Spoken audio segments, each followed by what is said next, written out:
Good day, welcome to Pharmacovigilance A to Z, where you learn pharmacovigilance from scratch. If you are new to this channel, please don't forget to subscribe so that you don't miss any of my videos, as I will be uploading videos concerning pharmacovigilance. Please don't forget to comment. Today I am going to talk about preclinical and clinical studies. On the slide is a summary. So preclinical studies simply are divided into in vitro, which means lab testing, and in vivo, which is animal testing, and clinical studies, in vivo studies, which is human testing, also called clinical trials. So preclinical studies are an essential stage in the development of drugs, medical devices, and other therapeutic interventions. Occur before clinical trials in humans, designed to evaluate the safety, efficacy, and biological activity of our treatment in laboratory settings, often using cell cultures and animal models. Key aspects of preclinical studies. 1. Purpose: assesses safety, identify potential toxic effects, safe dosage ranges, and any adverse reactions. Evaluate efficacy, determine whether the treatment achieves its intended therapeutic effects. Understand pharmacokinetics, PK.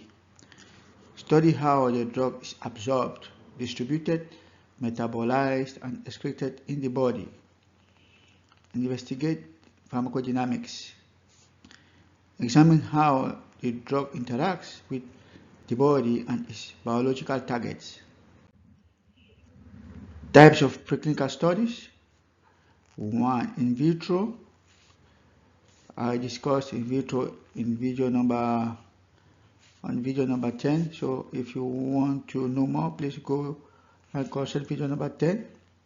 However, in vitro studies are experiments conducted in controlled environments outside living organisms, for example, cell cultures.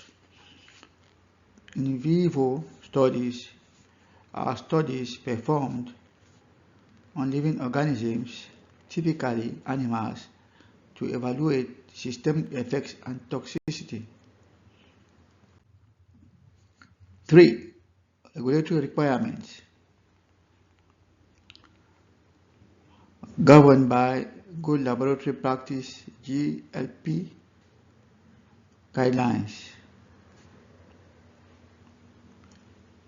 Toxicology studies are often required to identify potential risks.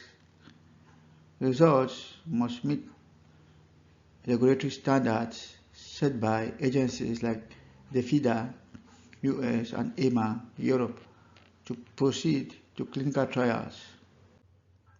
For common preclinical models,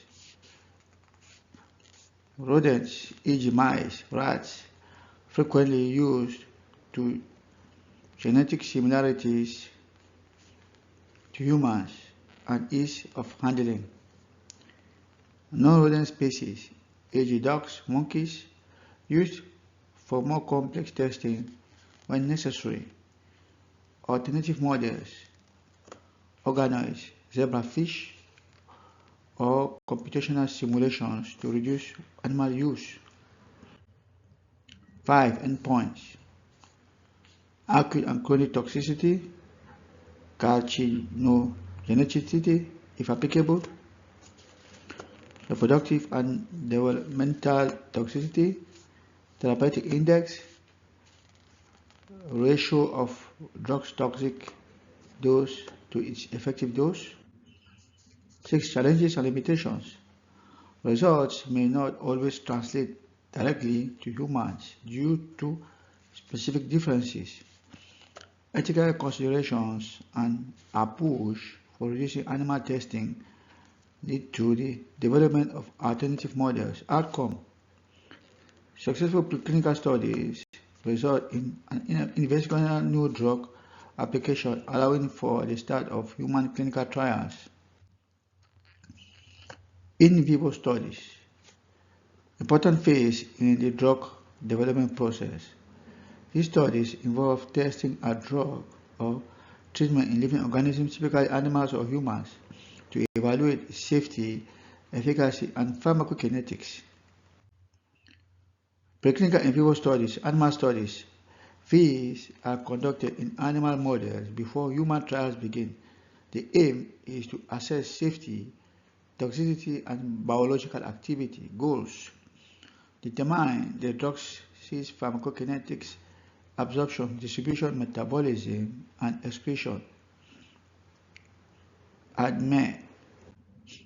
Identify potential toxic effects, acute, chronic, and organ-specific toxicity.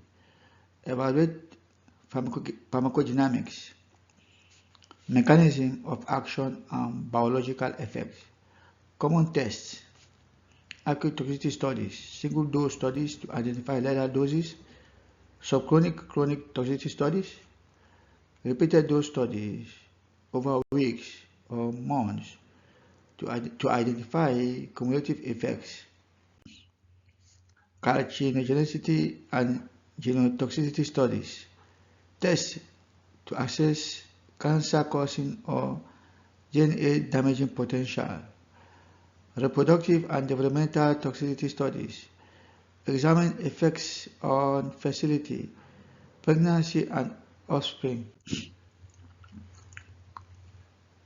Investigational new drug IND application.